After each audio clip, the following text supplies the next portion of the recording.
Welcome to Blizzard Fire. We hope this video helps fire up your solution. In this video, I will explain how to make cards using Canva. First, open Canva and navigate to the search bar. Type card to explore the vast collection of templates available. You'll find thousands of options, from birthday cards to thank you notes. Pick a template that sparks your creativity or start fresh with a blank canvas. This initial step sets the foundation for your personalized card design. Now, let's personalize your card.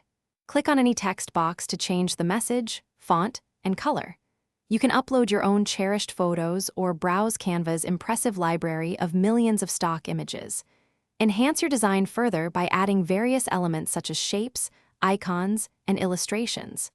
Experiment with different combinations to create a truly unique and heartfelt card.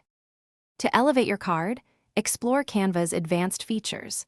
Apply filters and effects to your images to achieve a polished, professional appearance. Utilize the Position tool to precisely arrange elements, ensuring perfect alignment. For complex designs, group multiple elements together. This makes moving and resizing them much simpler. These tools help you refine your card with meticulous detail. Once your masterpiece is complete, it's time to save and share. Download your card in preferred formats such as PDF for printing or JPG for digital sharing. You can easily share your creation directly via email or across popular social media platforms. For a tangible keepsake, print your card at home or utilize Canva's integrated printing service for high-quality results. Thanks for watching. If you found this helpful, don't forget to like and subscribe.